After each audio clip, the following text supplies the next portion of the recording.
Cerita 98. Orang dari bangsa lain menjadi Kristen. Para rasul menaati perintah Yesus untuk menyebarkan kabar baik ke seluruh bumi. Pada 47 Masehi, orang Kristen di Antiokhia meminta Paulus dan Barnabas melakukan perjalanan untuk memberitakan kabar baik. Dua orang yang bersemangat ini pergi ke seluruh Asia Kecil, sekarang Turki, ke tempat seperti Derbe, Listra, dan Ikonium. Paulus dan Barnabas memberitakan kabar baik kepada semua orang, tidak soal kaya atau miskin, muda atau tua. Banyak orang akhirnya beriman kepada Kristus. Saat Paulus dan Barnabas bicara kepada Sergius Paulus, gubernur Siprus, ada tukang sihir yang mau menghentikan mereka. Paulus berkata kepadanya, "Yehua akan menghukummu." Tukang sihir itu pun menjadi buta. Melihat itu, Gubernur Paulus beriman kepada Kristus. Paulus dan Barnabas memberitakan dari rumah ke rumah, di pasar, di jalan, dan di rumah ibadah.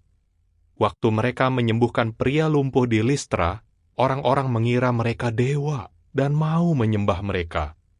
Tapi mereka berkata, "Hanya Allah yang boleh disembah. Kami cuma manusia." Lalu beberapa orang Yahudi datang dan memengaruhi orang-orang itu sehingga marah kepada Paulus. Orang-orang itu pun melempari Paulus dengan batu, menyeretnya keluar kota, dan meninggalkan dia karena mengira dia sudah mati.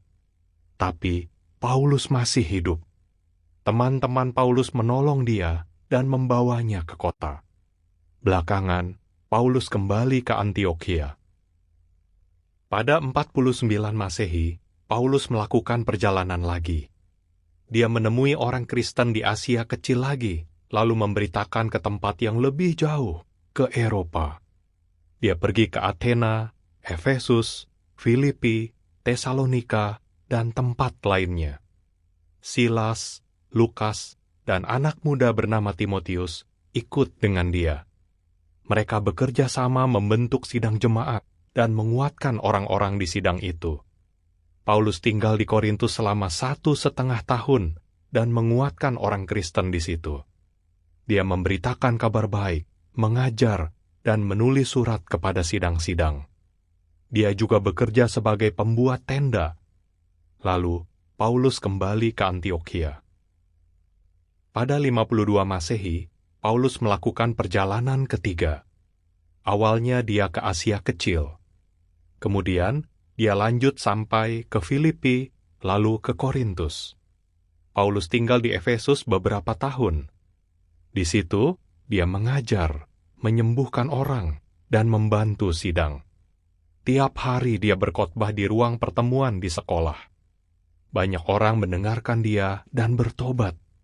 Terakhir, setelah memberitakan kabar baik di banyak daerah, Paulus ke Yerusalem.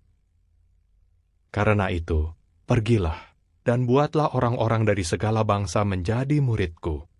Matius 28 ayat 19. Pertanyaan: dengan memakai peta di Alkitabmu, terjemahan Dunia Baru lampiran B13, bisakah kamu tunjukkan perjalanan Paulus? Kisah 13 ayat 1 sampai pasal 23 ayat 35.